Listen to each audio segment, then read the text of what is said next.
ị na-eji agbara mmiri Wednesday, mmiri Tuesday. Kịta na your pastor ha gwara ha jee ekpere na mountain.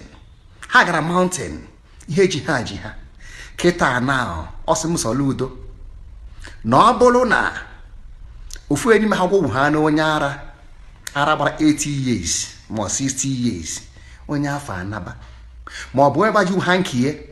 welu mee onye isi ọfụ ụzọ nya naba ma ọ bụ onye ọbụla jiri olive oil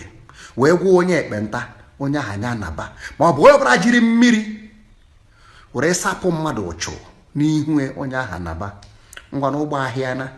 ha nche ekpudo n'ihu na ana ike agwụgo m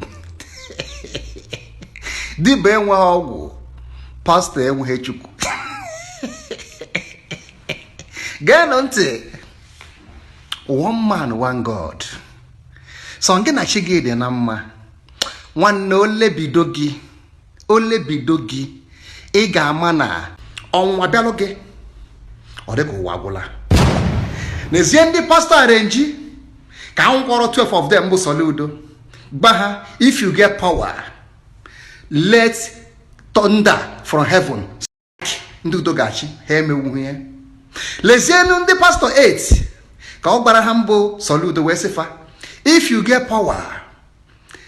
ka ọkụ mmụọ nsọ daa n'elu gbaa ndị afụ ji unu ha emewurie ọ sị ha oke na ya nyere ha 1 month maka ndị a bụ last 2 months ka ejidere fa hapụ ha 1 month afụ ha ọtọ nda afụ ha fire ha sogide n'egwu afụ ha ọtọ nda afụ ha fire asị ndị ụka ha mee crusade afụ ọtọ nda afụ ha fire asị ndị ụka ha ngwanụ jeenu mee oriri nsọ ha mee oriri nsọ iyo agba ha ngwanụ data olive oil ahụ m ji were eme ndị mmadụ abarakata agba yuzu onu ya tee n'isi ka pastọ unu pụta mepee dọ pụta afụghị ya agba ha sị ha ngwa pray because what God cannot do does not exist. Unu mee nya ka pastọ unu pụta walk freely ha meji ya walk ha ọkwa onye agwale ka agwalụ m unu ifụlụ ọnwa bụ ife ndaba never you mock any man. Oge enwudoro mgbanje mmụọ mmiri Nnewi unu na-amụ kịrịkịrịkịrịkịrịkịrịkịrị ka okelachalụ nnu kịta na ọ sị na mbụ Soludo na lọọ enyere unu na-abụ gịnị onye ọbụla kpọtụrụ ọkụ n'enu ọkụ gbaa ụlọ ngata ebe tiere unu onye aha na onye kpọtụruo God of Elijah ọ bịa mepere eki ebe ahụ ọ nọ ya naba ha na-ayọ abeg ka ha kwụ ụgwọ wee na-asị ha no you can do miracle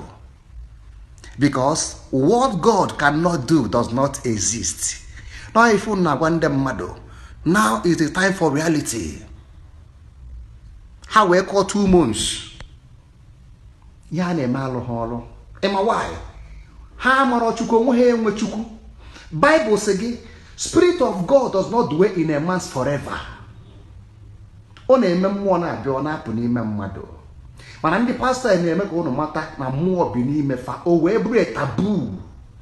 Onwe onye nwe mmụọ onwe onye nwe Chukwu n'ọzọ ebe niile ama ha nwaanyị na karịkịrị ụmụazị ndị hikpu na-aghọ nkọ na ụmụ bọyịsị ndị a na-achọ ego mbute na ha enweghị uche. Ọ bụrụ na inwe uche ịfụ na ife ahụ ị ga-abụ dị n'ime gị ọkwa onye gbaa mbọ chiemeli amalụ aka aja aja na-ebute ọnụ mmanụ onye gba ọsọ ọlacha oloma ịrapụzi ife ndị a na-ebugharị olive oil hapụzi ife ndị a na-ebugharị komkom ama nkalịa mmadụ 10 ndị Ebelenna rụrụ kam Ebelenna na-arụ ndị mmadụ ọrụ mmụọ ọlụsịa ife ọ na-akpụ iyi ma ọ bụrụ inye ha ego tọnda gbagbuo gị nye ekwuo gị okwe Ebelenna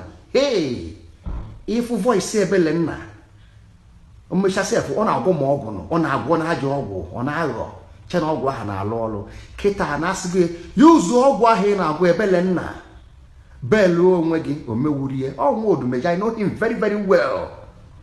before mgbade mmadụ ama m onye afọ efuzie n'iru abụcha m aga ịbụ ọgbọ anya bụrụ ofe ife agago m ije waghalịa aka ndị bụla Eze Ikuku kịta na Soludo agwụgwọ onye ọbụla n'ime fa ọ bụrụ na iwere handkerchief gwọwuo onye isi enaba. And remember now, all their churches now,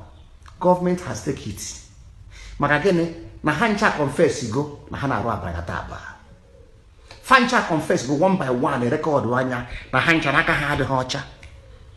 Na ha bụ ndị na-eso ikpa si na ha na-ekpere Chukwu. One thing ka mata bụ gịnị? God ma ndị bụ ndị nke miracle eso n'ọlụ mmụọ. O nwere ife dịka miracle. Ife chi si no ga-eme ọ bụ miracle. Onye chi ga-emele ebele ka ọ ga-emere ebere. That's why God will forgive David upon all his atrocities. Aka ntụ njọ David ọma mmedi ihe ọma mana chi gbagala ịma why onye chi ga-emele ebele ka ọ ga-emele ebele. So that's your pastor tata. If you go you sent him with a mmiri enwe ilo ekpulo kongo jewe na police ebe isi ni nwere mmụọ nsọ bale